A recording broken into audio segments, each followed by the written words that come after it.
आले निलेश भोईर इयत्ता 5वी अ मध्ये शिकत आहे। आदरणीय मान्यवर शिक्षकगण आणि माझ्या प्रिय बांधवांनो, आज आपण सर्व महाराष्ट्र दिन साजरी करण्यासाठी इकडे येथे जमलो आहोत। या महाराष्ट्र दिनाच्या क्रांती सूर्य महात्मा ज्योतिबा फुले यांना माझा साष्टांग नमस्कार। महात्मा ज्योतिबा फुले यांचा जन्म 11 एप्रिल 1827 मध्ये पुण्यात झाला। ते एक महान समाज सुधारक आणि थोर विचारवंत होते।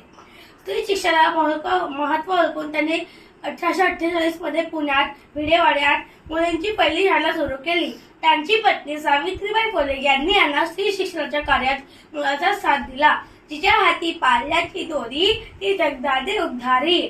समाजातील अनिष्ट कथा, जातीभेद आणि अस्पृश्यता नष्ट करण्यासाठी आयुष्यभर संघर्ष केला। 24 सप्टेंबर 1873 रोजी त्यांनी सत्यशोधक समाजाची स्थापना केली। शिक्षणामुळे सुजाती शुद्धाचा न्याय व समता मिळावा यावर त्यांचा ठाम विश्वास होता।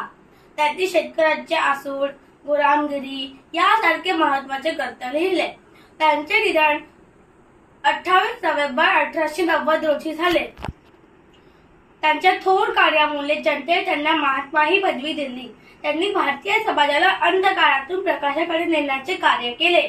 विद्या विना मती गेली, मती विना नीती गेली, नीती विना गती गेली, गती विना वित्त गेले, वित्त विना शूद्र काचले, इतके अनर्थ एका अविद्येने केलं।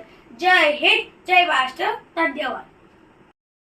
मी आले निलेश भोईर इयत्ता 5वी अ मध्ये शिकत आहे।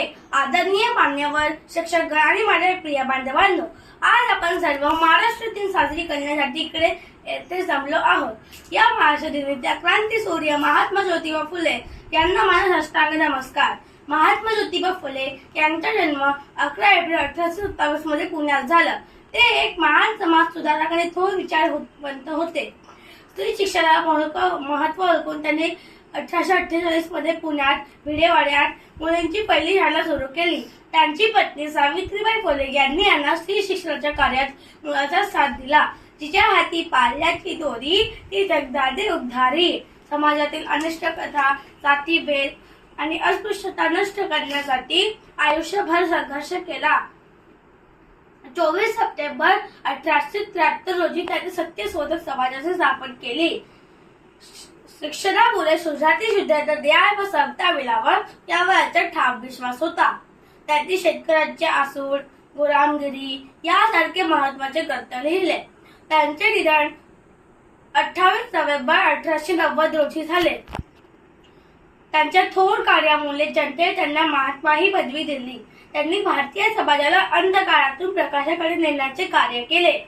विद्या विना मती गेली, मती विना नीती गेली, नीती विना गती गेली, गती विना वित्त गेले, वित्त विना शूद्र काचले, इतके अनर्थ एका अविद्येने केलं।